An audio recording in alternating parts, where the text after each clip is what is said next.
नैबे जि दथि खेबनि जि मोनसे 13 बोसोर सिंनि हौवासाफोरनि जि जोलुर बादायलायनाय बेखौ नैबे ओनसोलाव लानानै फैदों फंबायमोन बाबुमोन मिथिबायना नैबे ओनसोला मोनसे समाव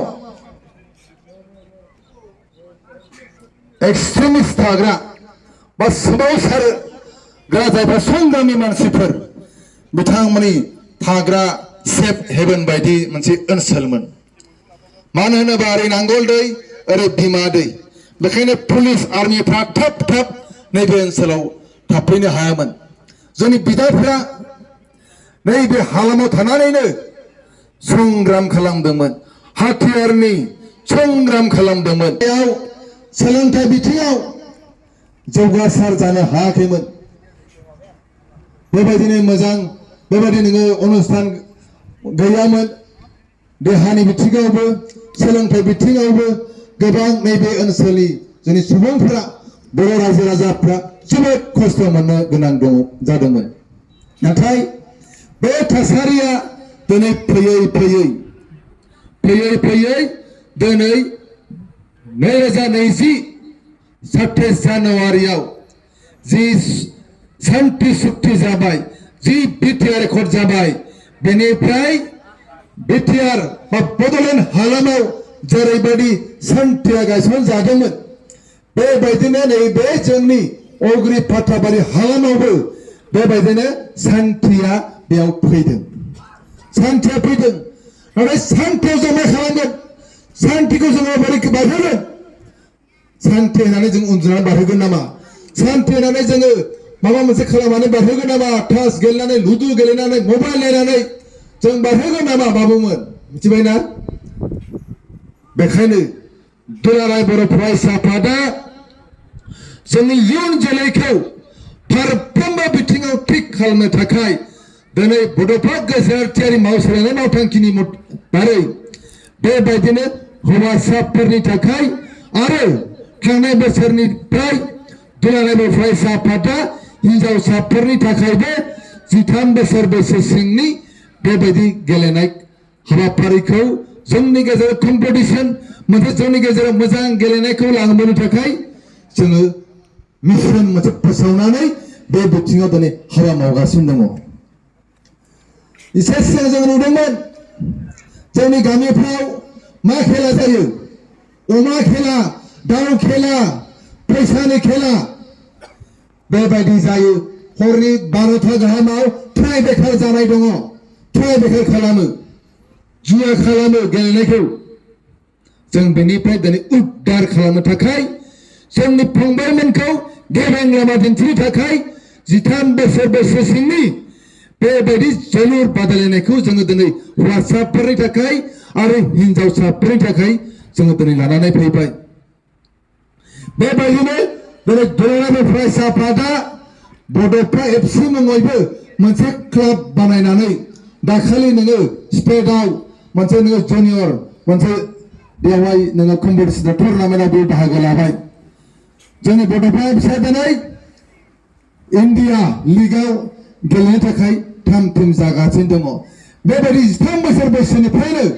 दिनै स्टेट लेभेल प्लेयार ओंखारदों दिनै नेशनेल प्लेयार ओंखारदों जोंनि थाखाय जोबोद गोग्गाथाव बाबुमोन नोंसोरबो मोजां गेले खाबु मोनहैगोन जों मिजिंथिदों चिरां जिल्लायावबो थाब खम समावनो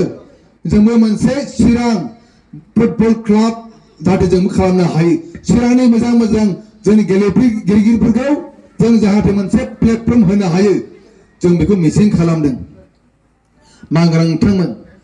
बाबुमोन जोंनियाव मा जायोमोन नोंसोरनि आदामोनाबो बल गेलेयो जोबोद गोरों बेयावबो दङ नाथाय बै जोंनि गेलेगिरिफोरनियाव आरो नोंसोरनियाव फाराग मोनसे दङ बे फारागा मा दिनैनि नोंसोर जायफोर गेलेगिरिफोर दिनै कचिं मोनदों फुटबलखौ बोरै जायो फुटबलनि नियम नितिखौ दिनै मोनगासिनो दङ नाथाय जोंनि मोनसे समनि जायफोर आदामोना गेलेयोमोन जोंनि लोगोफ्रा गेलेयोमोन जों गेलेयोमोन बलखौ जोनायनिफ्रायसो गेलेयोमोन मिथिबायना खुनु स्किल गैया बलखौ बल जोनो होननानैसो लुबैनानैसो गेलेयो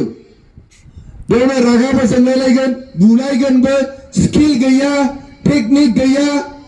बेबायदि जोंनि गेलेनायफ्रा थासारिफ्रा जानानै थांदोंमोन बेखायनोथ' जोंनि ओनसोलनिफ्राय स्टेट प्लेयार जानो फैनो हायाखै नेशनेल प्लेयार फैनो हायाखै इन्टारनेशनेल प्लेयार फैनो हायाखै नाथाय दिनै जोंनि दखरा आरो दालाय आफादफ्रा कचिं होयै होयै जोंनि दालाय आफादफोरनि गेजेरजों बेबायदिनो कम्पिटिसन मोनसे लाबोनायनि गेजेरजों दिनै जोंनि गेलेगिरिफोरखौ मोजां मोनसे जि जोलुर बादायलायनायनि जे मोनसे नियम निथि आरो बेनि स्किल आरो बेनि जि टेकनिक बल गेलेनायजों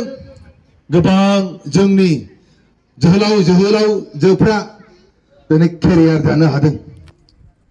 हलिचरन नार्जारिनि खोथा फैदों बेयाव दुर्गा बर'नि बेयाव खोथा फैदों रनबीर बसुमतारी बिनि खोथा फैदों उफुर्ना नार्जारि बिनानाव बिनि खोथा दिनै फैदों दाखालि भारतनि प्राइम मिनिस्टार सम बिथाङानो दिनै बर'फोरनि गेलेगिरिफोरनि नाम लादों बाबुमोन मिथिबायना नोंसोरबो लाजानो गोसो दंना गैया भारतनि प्राइम मिनिस्टारजों आसामनि चिफ मिनिस्टारजों प्रमद बर'नि खुगानिफ्राय नोंसोरबो नोंथांमोननि नामखौ मख'जानायखौ लुबैना लुबैया स्टेट लेभेल नेशनेल लेभेल गोसोखौ गिदिर खालाम दिनै कौटि कौटिनि मालिक हलिचरन नार्जारि मिथिबायना ISL आव गेलेयो ISL नेशनेल लेभेलनि प्लेयार बिनि इनकाम जाबाय ब्राजिलनि जोंनि सुबुंफोरा मा खालामो सारा पृथिबियाव जोंनि बड'लेण्डआव नै दा दुरान्ड काप जासिगोन दुरान्ड कापआबो हयथ' थाखागोन निग्र' नङा होमबा सुदान निग्र' थागोन ब्राजिलनि हयथ' थाफैनोबो हागौ हयथ' दामा बारा लाबोनो हानायबो नङा जोंनि बायदियाव कलम्बियानिबो थागोन नै मिथिबायना बेबायदिनो दिनै सारा पृथिबियाव गेलेनो हायो जेब्ला नों बल गोरों जायो जेब्ला नों हलिचरन बायदि जागोन बेबायदि नाजागोन खस्थ' खालामगोन बेबायदिनो जागोन बेखायनो ड्राग्स लानाय बेखार खालामनाय बाइक बिनाय मबाइल गेलेनायनिफ्राय नोंसोर गोजानाव था गावखौ जुदि जिबनाव जाफुंसार जानो गोसो दङब्ला गेलेनायखौ ओरैबादि स्किल गोनां खालामनानै ला अब्ला नोंबो हमथानो हानाय नङा नोंनि गोरिब नोंनि ओनसोल जेबो नोंबो हमथानो हाया बेखायनो आं खावलायदों जोंनि फंबायमोन जोबोद गोसो होनानै गेले आंखौ खावलायबाय लोगोसे आं दाखालि नैबे अग्रि गोजौ फरायसालियाव बेयाव मटिभेसन प्रग्रामाव फैदोंमोन आङो क्लास 10 नि जि फरायसा बे थाखो खथायाव हाबदोंमोन सासे जोंनि नानिया ओरैबायदि आंनि सिगाङाव गाबदों आं खावलायगोन बे अग्रि ओनसोलनि बा डिमासा जोंनि नैबे दालाय आफादनि सिङाव थानाय जाय गारजेन नोंथांमोन नाहर नोंसोरनि गथ'फ्रा गाबदों मानो गाबदों नोंसोरनि आखला थिग नङा नोंसोर मानो जौजों गोब्राबदों हरफाथेले जोंनि फरायसाफोरखौ मानो डिस्टार्ब खालामदों बेनिफ्राय गोजानाव थानांगौनि थाखाय नै बेयाव जायफोरा दिनै गारजेन नोंथांमोना जुदि जोंनि गेलेनायखौ नायफैदोंब्ला आङो नै दिनैनि जि मोनसे जोलुर बादायलायनाय बेनिफ्राय आं गंग्लायै खावलायगोन जोङो दिनैनि समाव दुलाराय फरायसा आफादा जोङो गुन गोनां समाज खालामनांगौनि थाखाय गायसननो थाखाय जोङो जेसेबां हायो सोलोंथाइ बिथिङाव गेलेमु बिथिङाव जोङो हाबाफारि लागासिनो दङ जोंनि नोजोरा जोंनि इयुन जोलैखौ जाहाथे जोङो थार लामाजों जोङो आवगायहोनो हायो बेखायनो जोंनि गार्जेनफ्राबो जोंनि इयुन जोलैफोरखौ जोथोन लानांगोन मोजां लामाजों दैदेननो हानांगोन अब्लासो जों लुबैनाय दुलाराय फरायसा आफादा लुबैनाय बर' थुनलाइ आफादा लुबैनाय ट्राइबेल संघआ लुबैनाय जोंनि बर' समाजखौ जोङो दानो हागोन।